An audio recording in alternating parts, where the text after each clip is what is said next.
Hola, mi nombre es Isabel. Hoy le contaré mi historia. No por lástima, ni por rencor. Lo hago porque el silencio, a veces, pesa más que la peor de las traiciones. Les contaré cómo la persona que debía ser una hija para mí se convirtió en la arquitecta de mi ruina y me arrebató lo único que le daba sentido a mi vida, el amor de mi hijo. Antes de que la tormenta llegara, mi vida era sencilla, pero inmensamente feliz. Desde que mi amado esposo, Ricardo, falleció, mi mundo entero giraba en torno a mi hijo, Carlos. Él era mi sol, mi motor. Cada sacrificio que hice para criarlo sola valió la pena al verlo convertirse en un hombre de bien, un arquitecto talentoso y, lo más importante, un hijo cariñoso. Nuestra casa no era un palacio, pero estaba llena de risas y del aroma de su comida favorita. Los domingos eran sagrados. Los pasábamos juntos, viendo películas bellas o simplemente charlando en el jardín. Éramos un equipo. Yo creía que ese lazo que nos unía era irrompible. Qué ingenuo fui. Todo comenzó a cambiar el día que Carlos llegó a casa, con una sonrisa que iluminaba todo su rostro. Mamá, me di yo, tomando mis manos entre las suyas. Tengo que presentarte a alguien. Se llama Sofía. Creo que es la mujer de mi vida. Mi corazón se llenó de alegría. La felicidad de mi hijo era la mía. Durante semanas no paró de hablar de ella, de su inteligencia, de su belleza, de cómo lo hacía sentir el hombre más afortunado del mundo. Estaba ansiosa por conocerla. Y entonces, el día llegó.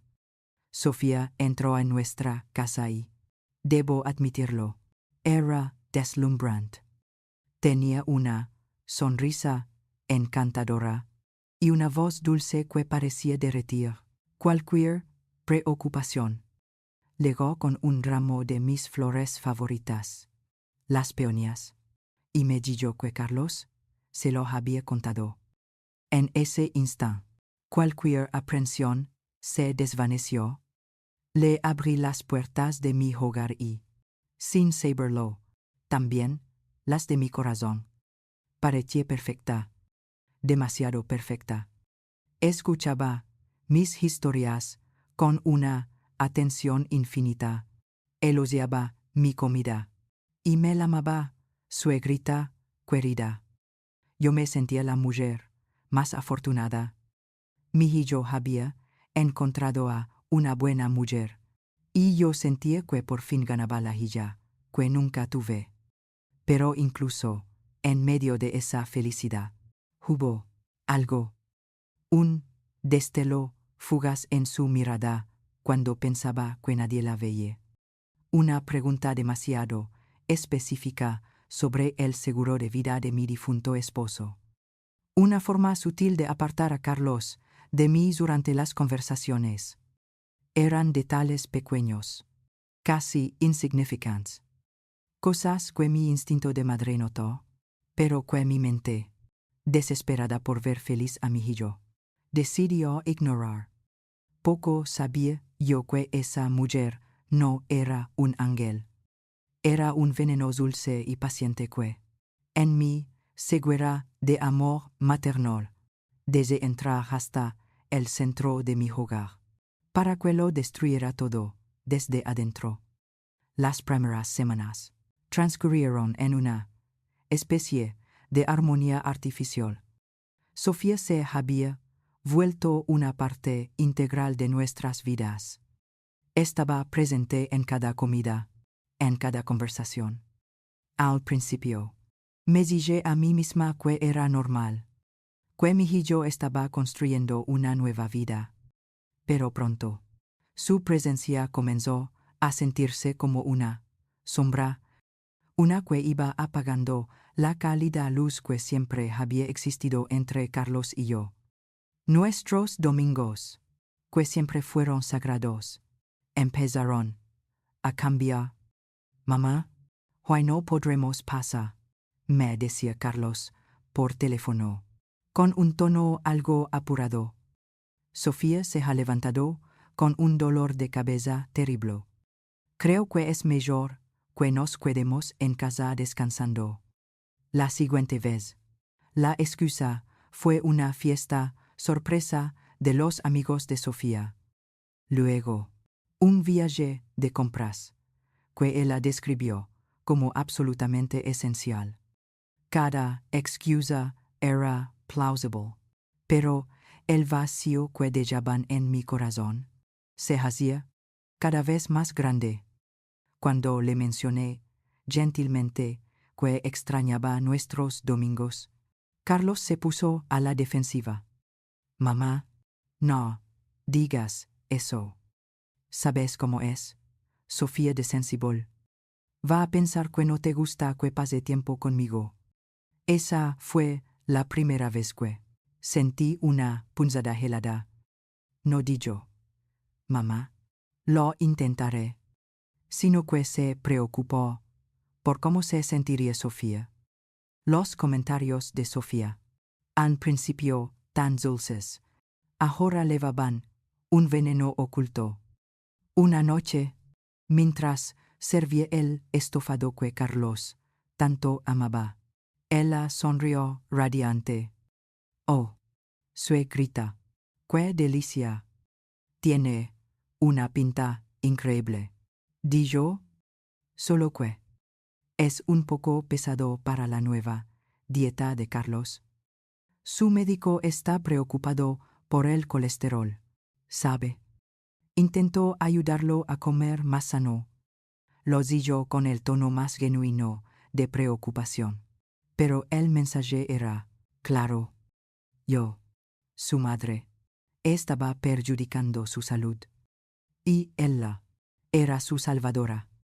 Miré a Carlos, esperando que defendiera el plato que había adorado toda su vida. Pero él solo asintió distraídamente. Sofía tiene razón, mamá. Quizás debería comer menos. La sensación de ser traicionada por un estofado es ridícula, pero dolió como un corte. El primer incidente real ocurrió el día de mi cumpleaños. Para dar la bienvenida a Sofía, decidí darle un regalo significativo, un par de pendientes de perlas que habían pertenecido a mi madre. Eran mi joya más preciada. Cuando le entregué la pequeña caja, sus ojos se iluminaron. Isabel, son preciosos. No puedo aceptar algo tan valioso. Quiero que los tengas. Insistí. Ahora eres parte de esta familia. Se los puso de inmediato. Esa noche fue el centro de atención. A la mañana siguiente, bajó corriendo las escaleras, con el rostro bañado en lágrimas. Isabel, Carlos, ha pasado algo terrible. Sollozó. Uno de los pendientes ha desaparecido. Estoy segura de que los dejé en el tocador anoche, pero ahora solo hay uno. El corazón se me encozó. Buscamos por todas partes. Sin éxito. Mientras intentaba consolarla, Sofía habló, con la voz temblorosa, dirigiéndose a Carlos. Lo siento, mi amor. Sé lo mucho que significaban para tu madre. Seguramente piensa que soy una irresponsable. Quizás tenía razón. Quizás era demasiado pronto para que me confiara algo tan valioso. Sus palabras fueron un dardo envenenado. Antes de que pudiera decir nada, Carlos la rodeó con sus brazos y se giró hacia mí, con el rostro serio. Mamá, es solo un pendiente. No la hagas sentir peor. Ya está bastante afectada. Me quedé paralizada. No di yo, lo encontraremos. Di yo, no la hagas sentir peor. En ese instante, yo ya no era la madre que había perdido una reliquia familiar. Me había convertido en la acusadora. Y ella, en los brazos de mi hijo, era la víctima. Esa noche, me senté sola en la oscuridad del salón. El pendiente perdido no había sido un accidente. Había sido una jugada. Y yo acababa de darme cuenta de que, en el juego que Sofía estaba jugando, no solo estaba perdiendo, sino que ni siquiera conocía las reglas. Después del incidente de los pendientes, la atmósfera en la casa se volvió pesada. En la superficie, Sofía era tan dulce como siempre, pero yo podía sentir su silenciosa victoria en el aire. Había puesto a prueba la lealtad de Carlos, y él la había elegido a ella. Esa era su nueva arma, y comenzó a usarla sin piedad. Mi aislamiento fue gradual, tan hábilmente ejecutado, que al principio apenas lo noté. Mis llamadas telefónicas a Carlos empezaron a ser respondidas por ella. Oh, suegrita, decía con su tono alegre. Carlos está en la ducha. Quiere que le deje un recado. Oh, está conduciendo. Yo le sostengo el teléfono. Las excusas eran siempre perfectas, pero levantaban un muro entre mi hijo y yo.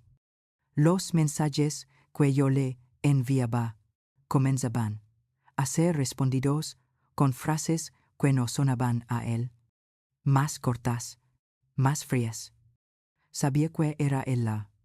Se había convertido en la guardiana de la vida de mi hijo, decidiendo qué información entraba y cuál se quedaba fuera. Pero su arma más poderosa era su papel de víctima. Se transformó en una criatura frágil y desdicada, constantemente amenazada por su suegra tirana. Yo, una tarde, mientras volvía del jardín, la oí desde el salón, con la voz quebrada por los sollozos. No, mi amor, claro que no di yo nada malo, le decía entre lágrimas a Carlos. No es lo que dais. Es como me mira, como si yo no fuera suficiente para ti, como si fuera una intrusa en su casa. Me esfuerzo tanto. Carlos, de verdad lo hago, pero siento que nunca conseguiré su aprobación. Me quedé inmóvil detrás de la puerta, con la sangre helada en las venas. Oí la voz de Carlos, profunda y reconfortante. Shh, mi vida, no digas eso. Mi madre te quiere. Es solo que es de otra generación. No lo hace con mala intención. Pero duele, respondió Sofía. Su voz era una obra maestra de sufrimiento. Siento que intenta alejarme, tenerte solo para ella. No quiero ser la razón por la que ustedes dos discutan. Fue un golpe maestro. Se posicionaba a sí misma como una pacificadora, mientras era ella quien encendía la guerra. Esa Navidad, la red se tensó. Nuestra tradición siempre había sido una gran cena en Nochebuena. En casa. Era mi noche. Cuando comencé a hacer planes, Sofía intervino con la más dulce de las sonrisas.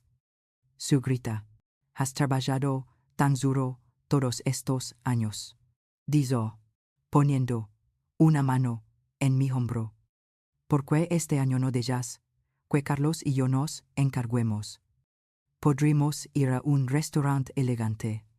Tú solo te relajas y disfrutas por una vez. La oferta sonaba considerada, pero yo conocía su verdadera intención: despollarme de mi papel de matriarca. No, respondí, quizás con más brusquedad de la que pretendía. La Navidad es en casa. Es nuestra tradición. Sofía retrocedió, con los ojos muy abiertos, como si la hubiera abofeteado. Se retiró en silencio de la habitación. Horas más tarde, Carlos vino a verme, con el rostro marcado por la decepción. Mamá, por favor. Sofía solo intenta ayudarte. Dart un respiro. ¿Por qué tienes que ser tan difícil con todo? ¿No ves el esfuerzo que está haciendo? No se trata de ser difícil, Carlos. Se trata de nuestra familia, de nuestros recuerdos en esta casa. ¿No me estás escuchando? Alzó la voz. La frustración era palpable. Parece que estás decidida a que no te guste nada de lo que él hace. Miré fijamente a mi hijo, al hombre que había criado, y por primera vez no lo reconocí. A través de sus ojos, yo ya no era su madre. Era el monstruo que Sofía había pintado. Egoísta, controladora y desagradable. Dejé de discutir. Solo susurré: está bien, Carlos. Como tú quieras. Esa noche comprendí que esta guerra no era solo para ganar el afecto de Carlos. Era una guerra para borrarme de su vida. Sofía no quería compartirlo. Lo quería entero para ella. Y la red que había tejido, con sus hilos de mentiras y manipulación, se estaba cerrando lentamente a mi alrededor. El tiempo que siguió a aquella Navidad fue una tregua fría y silenciosa. Sofía había ganado la batalla y parecía contenta de saborear su poder. Pero yo sabía que la paz era temporal. Unos meses después, Carlos y Sofía me sentaron en el salón. La expresión de Carlos era una mezcla de nerviosismo y alegría. La de Sofía era de pura suficiencia. Mamá, comenzó Carlos, tomando la mano de Sofía. Vamos a casarnos. Y hemos tomado una decisión. Creemos que lo mejor es que nos quedemos a vivir aquí, contigo. Así podremos cuidarte y, al mismo tiempo, ahorrar para nuestro futuro. Mientras lo decía, Sofía me sonreía. Una sonrisa que pretendía ser de afecto, pero que para mí era la de un conquistador. No era una pregunta, era una proclamación. Mi casa ya no era mi refugio. Se había convertido oficialmente en su nido. Lo que vino después fue una invasión silenciosa. Sofía, con la excusa de modernizar el espacio, comenzó a desmantelar mi vida, recuerdo por recuerdo. Los viejos silones cómodos fueron reemplazados por un sofá de diseño frío e impersonal. Las cortinas que Ricardo había elegido fueron arrancadas para dar paso a persianas minimalistas. Cada cambio era un golpe, pero yo guardaba silencio. Aterrada por la amenaza velada de mi hijo, me movía por mi propia casa como un fantasma. El punto de quiebre llegó un martes por la tarde. Entré en el salón y encontré a Sofía de pie frente a la chimenea. Sostenía en sus manos el retrato de mi boda. y varias fotos de mi difunto esposo. Estaba pensando, dijo ella con una dulzura venenosa, que podríamos reorganizar un poco esto. Las fotos son preciosas, claro, pero quizás estarían mejor en el pasillo o en tu habitación. Este es el espacio principal de la casa, nuestro espacio. Y aquí podremos poner una foto grande de nuestra boda. Es sobre nuestro futuro. ¿Entiendes? El aire se escapó de mis pulmones. Estaba intentando borrar a Ricardo. Estaba intentando borrar mi historia. No, dice. Mi voz temblaba, pero era firme. Esas fotos se quedan donde están. Esta casa también tiene un pasado, Sofía. Un pasado que tú pareces decidida a borrar. La máscara de dulzura de Sofía se hizo añicos. Sus ojos se llenaron de lágrimas de cocodrilo y se giró hacia la puerta, justo en el momento en que Carlos entraba. Carlos, ¿lo ves? Te lo dice. Gritó, su voz cargada de un falso dolor. No importa lo que yo haga. Para tu madre, siempre seré una extraña. Solo quería que éste se sintiera como nuestro hogar. Pero es su casa y siempre lo será. Yo no pinto nada aquí. Carlos, ni siquiera me miró. Corrió al lado de Sofía. La abrazó y me lanzó una mirada de furia. Una mirada que nunca antes me había dirigido. Basta ya, mamá. He tenido más que suficiente. Gritó, su voz resonando en las paredes. Sofía es mi futura esposa. Vivirá aquí y esta será su casa tanto como la tuya. Exigió que la trates con respeto. Hizo una pausa. Su pecho subía y bajaba con rabia. O la respetas a ella, o está claro que no podremos vivir todos juntos. La elección es tuya. Ahí estaba la amenaza final. Mi derecho a vivir en mi propia casa ahora dependía de mi sumisión a ella. En ese momento, comprendí que ya no estaba luchando por mi lugar en el corazón de mi hijo. Estaba luchando por mi propia existencia. Sofía ya no era la prometida encantadora. Era la dueña de la casa. Y Carlos era su verdugo. La vida después de aquella amenaza se convirtió en una pesadilla silenciosa. Yo caminaba de puntillas por mi propia casa, intentando volverme invisible. Sofía, por otro lado, se deleitaba en su poder. Ya no ocultaba su desprecio. Dejaba caer comentarios crueles, sabiendo que él ya no me defendería. Me convertí en una sirvienta en mi hogar, una sombra ignorada. Sabía que era solo cuestión de tiempo, antes de que diera el golpe de gracia. Y lo hizo. Fue una tarde jueves. Llovía a cántaros. Carlos estaba a punto de volver del trabajo. Yo estaba en la cocina, al pie de la escalera. Oí a Sofía bajar. ¿Todavía aquí?, dijo con desdén, deteniéndose en mitad de la escalera. Pensé que te esconderías en tu cuarto como siempre. No le respondí.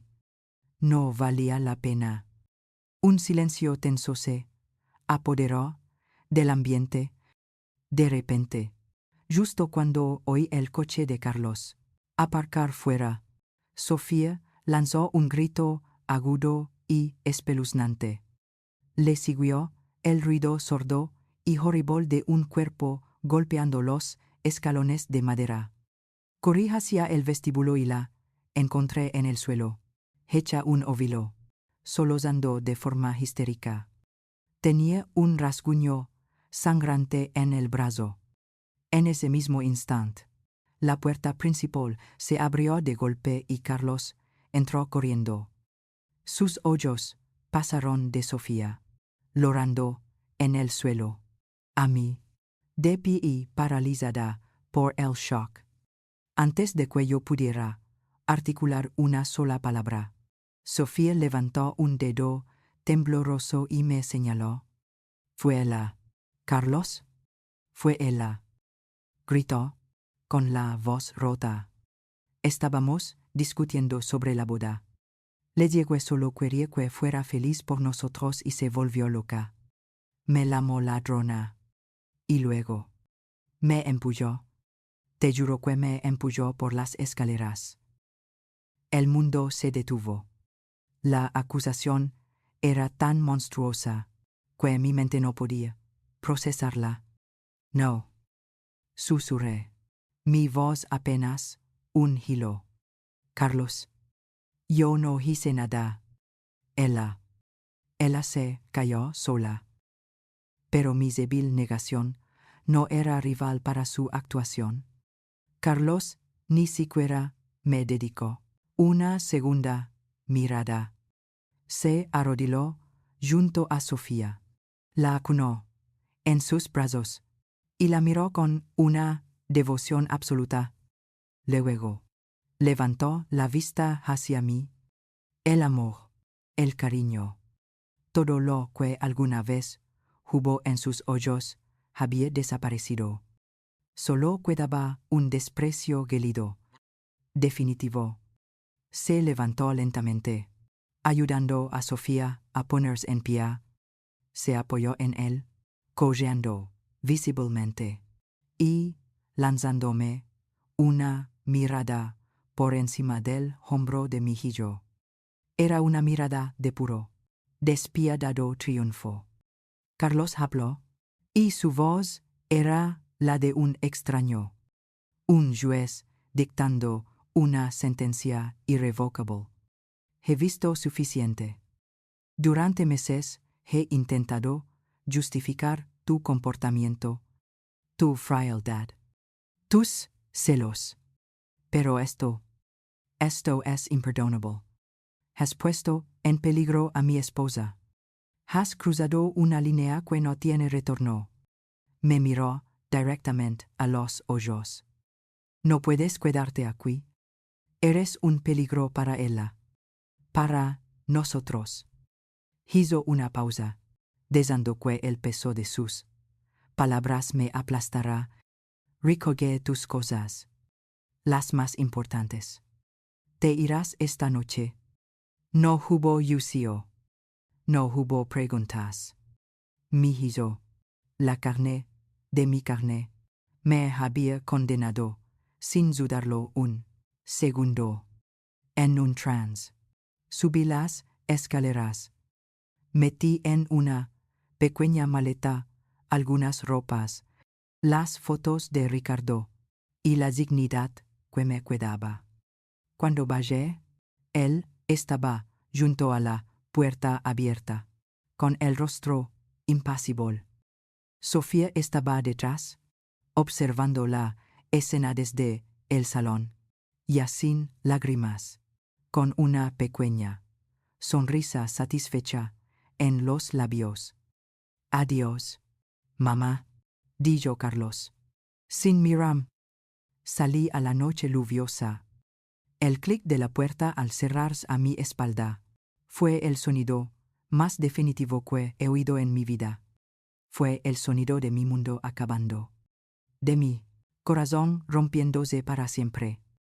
Me habían arrebatado a mi hijo. Me habían expulsado de mi hogar. La traición, por fin, se había consumado. La lluvia de aquella noche se mezcló con mis lágrimas, mientras caminaba sin rumbo por las calles oscuras. Acabé en la habitación anónima y fría de un motel barato. Me senté en el borde de la cama, con la maleta a mis pies. El silencio era ensordecedor. En ese silencio revivía la escena una y otra vez. El grito de Sofía. La acusación en su dedo tembloroso. Y sobre todo, la mirada vacía de Mijillo. No era ira lo que sentía, sino un vacío tan profundo que amenazaba con consumirme por completo. Los días se convirtieron en una niebla de dolor, aferrada a una última y desesperada esperanza. Intenté contactar a Carlos. Mi primera llamada fue directamente al buzón de voz. Le dejé un mensaje entre los dos. Carlos, y yo, por favor, soy mamá. Tenés que escucharme. Te juro por la memoria de tu padre que yo no hice nada. Por favor, llámame. Te necesito. Dejé 10 mensajes como ese. Ninguno fue respondido. Al tercer día, cuando volví a marcar su número, ya no sonaba. Me había bloqueado. El rechazo digital fue como un segundo portazo en la cara, más frío y calculado que el primero. Una semana después, tomé un autobús que me dejó en mi antiguo barrio. No me atreví a acercarme a la casa. Me quedé en una esquina, oculta tras un árbol, como una ladrona. Esperé durante horas, hasta que los vi. Salieron de la casa, riendo. Sofía se aferraba a su brazo, y él le susurró algo al oído que la hizo reír a carcajadas. Se veían felices, radiantes, como si una sombra se hubiera levantado de sus vidas. Y comprendí. Yo era esa sombra. El golpe de esa imagen fue casi tan devastador como la expulsión. Me rendí. Alquilé un pequeño cuarto en la otra punta de la ciudad y empecé a buscar un trabajo humilde para sobrevivir. Mis días eran grises, vacíos, una procesión de horas solitarias. El destino, sin embargo, a veces tiene formas extrañas de revelar la verdad. Un día, en el mercado, una mujer me tocó el brazo. Era Marta, una antigua vecina que se había mudado hacía años. Isabel, qué alegría verte, di yo, pero su sonrisa se desvaneció al ver mi rostro. ¿Estás bien? Te ves tan. He tenido tiempos mejores. Marta, respondí vagamente. Escuché que Carlos se casó. Felicidades. Aunque, para serte honesta, dijo, acercándose y bajando la voz, cuando mi prima de la capital me dijo con quién, me quedé helada. Se llama Sofía Rivas, ¿verdad? Asentí, mi corazón comenzando a latir con fuerza. ¿La conoces? Pregunté. Conocerla no, respondió Marta. Sus ojos llenos de pena. Pero su reputación sí que es conocida en ciertos círculos. Mi prima fue abogada en el divorcio de su último objetivo. Un empresario viudo, mucho mayor que ella. Lo dejó prácticamente en la ruina. Dicen que es su especialidad encontrar hombres vulnerables con dinero o propiedades, aislarlos de su familia y sacarles todo lo que pueden. Es una profesional, Isabel. Una depredadora. Cada palabra de Marta era un clavo en el ataúd de mi dolor. Todo encajó. Las preguntas sobre el dinero, la necesidad de aislar a Carlos, la crueldad calculada. No había sido una simple rivalidad familiar. Había sido un ataque planeado. Mijillo no solo había sido engañado, había sido casado. Esa noche, en la soledad de mi cuarto, lloré por última vez por la madre ingenua que había sido. La tristeza no desapareció, pero se transformó. Debajo del dolor, una nueva sensación comenzó a arder. Una ira fría y lúcida. Mi pena ya no era la de una madre abandonada, sino la de una mujer, que finalmente entendía al monstruo, al que se había enfrentado. La soledad seguía allí, pero ahora la acompañaba la terrible claridad de la verdad. La verdad que Marta me reveló fue una medicina amarga. Por un lado, me liberó del peso de la culpa. No estaba loca, ni era una mala madre. Simplemente había sido el obstáculo en el plan de una depredadora. Por otro lado, consolidó la dolorosa realidad de que mi hijo había sido una presa fácil, ciegado y débil. Llegué al fondo de mi desesperación. Fue entonces cuando mis ojos se posaron en la única foto que había logrado salvar. Una de mi esposo, Ricardo y yo, tomada en el jardín que tanto amábamos.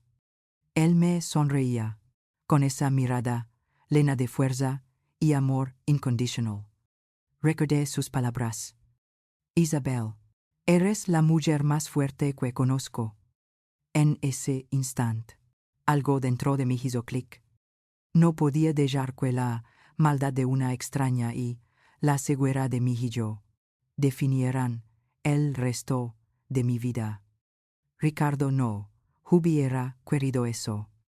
Yo no merecía eso. Decidí que, si mi antiguo mundo había sido destruido, construiría uno nuevo. Ladrillo a ladrillo. El proceso fue lento. Mi humilde trabajo en una pequeña biblioteca se convirtió en mi santuario. El silencio allí era pacífico, no opresivo. Reanudé el contacto con Marta, y su amistad fue un bálsamo. Me uní a un club de jardinería comunitario. Hundir mis manos en la tierra, ver crecer algo nuevo y hermoso por mi propio esfuerzo, comenzó a sanar heridas que creía incurables. Empecé a encontrar alegría en las cosas pequeñas.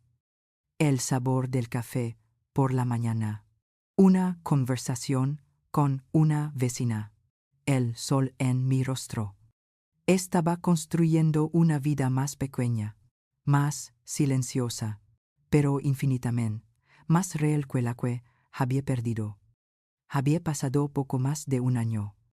Una tarde, al volver a mi apartamento, encontré a un hombre esperando junto a mi puerta. Estaba más delgado, con ojeras profundas y una barba descuidada.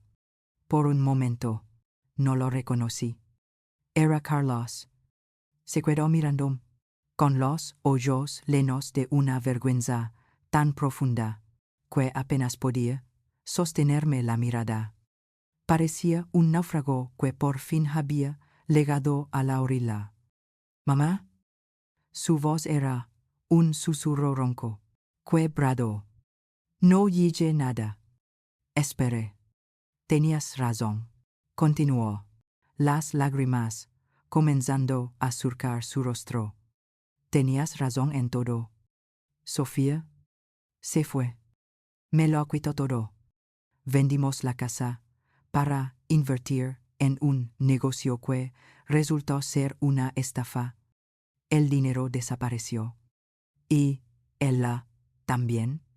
Me dejó sin nada». Miró sus manos vacías, como si aún no pudiera creerlo. «Pero no es la casa ni el dinero lo que importa. ¿Es lo que te hice? Te eché de tu propia casa. Creí en sus mentiras. Te abandoné. Cada día desde que se fue, tu cara es lo único que veo. ¿Podrás perdonarme algún día?» Lo miré. Al hombre que era mi hijo, y a la vez un extraño. Y no sentí la ira que esperaba. Tampoco sentí una oleada de amor maternal que me impulsara a abrazarlo. Sentí una profunda y triste piedad. Vi el desastre que había causado, y supe que mi propio viaje, mi dura sanación, me había dado una fuerza que él ahora no poseía. Respiré hondo. El aire llenando mis pulmones, con la calma que tanto me había costado ganar. El perdón, Carlos, es un camino muy largo, y el que yo pueda darte no es el más importante. El perdón que necesitas encontrar es el tuyo propio.